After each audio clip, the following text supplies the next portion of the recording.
Olá! Hoje a gente vai fazer uma verdadeira viagem no tempo para explorar três civilizações que são, sem exagero, absolutamente monumentais. Vamos juntos desvendar um pouco dos mundos dos maias, dos astecas e dos incas.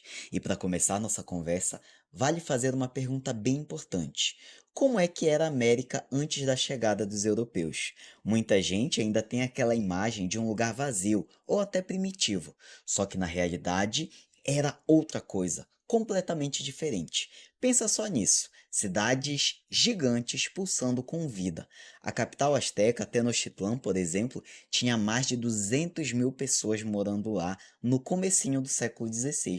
Isso era maior que Paris, maior que Londres na mesma época, uma das maiores cidades do mundo. E não para só aí. A sofisticação intelectual era uma coisa impressionante. Os maias, por exemplo, eram astrônomos de mão cheia. Conseguiam prever eclipses do Sol e da Lua com uma precisão que, sinceramente, é de cair o queixo. E a engenharia? Já parou para pensar nos incas? Eles simplesmente ergueram cidades inteiras e estruturas gigantescas no topo da Cordilheira dos Andes, um lugar super difícil de construir qualquer coisa.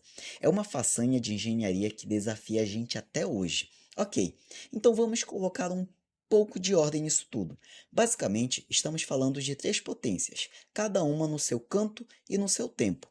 Os maias, ali na América Central, os astecas, mais para cima no Vale do México, e os incas espalhados pela imensa Cordilheira dos Andes. Eles até coexistiram em alguns momentos, mas o auge de cada um aconteceu em épocas diferentes, certo? Agora vamos ver como esses impérios se formaram. Como é que eles conseguiram construir e, o mais importante, governar territórios tão grandes? As estratégias que eles usaram, como vamos ver, foram bem diferentes umas das outras. E aqui está uma coisa fascinante: a diversidade política. Os maias, eles não tinham um império unificado, era mais uma rede de cidades-estados superpoderosas e dependentes. Já os astecas, não. Eles criaram um império na base do tributo, dominando outros povos através da famosa Tríplice Aliança. E os incas foram para outro caminho, um estado gigantesco, o tal Huachichilsuyo, super centralizado com tudo concentrado. Essa capacidade de organização toda se refletia, claro, nas suas inovações. Essas civilizações não estavam só vivendo nos seus ambientes, elas estavam, na verdade, dominando e transformando esses ambientes com uma criatividade incrível. A cidade deles, Tenochtitlan, foi construída no meio de um lago. Então, para alimentar toda aquela gente, o que eles fizeram? Criaram ilhas artificiais super férteis, uma espécie de jardim flutuante que dava várias colheitas por ano. Para um problema geográfico enorme ali, isso era uma solução.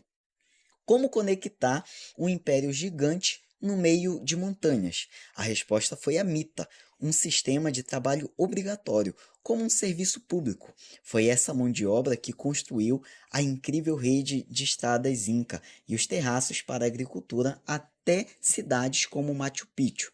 A mita era literalmente o motor do império.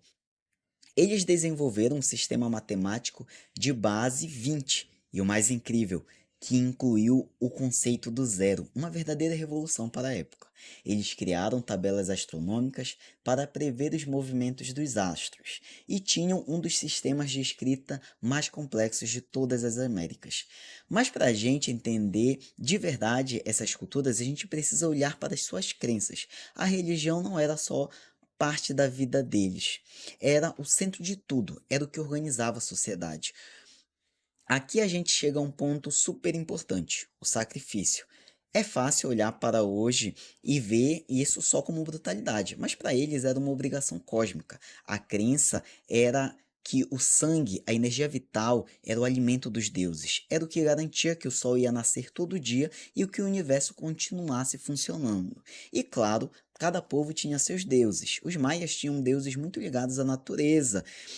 Para os astecas, o Todo-Poderoso era ali um deus, o deus Sol, da guerra. Já para os incas, o deus supremo era o Inti, o deus Sol.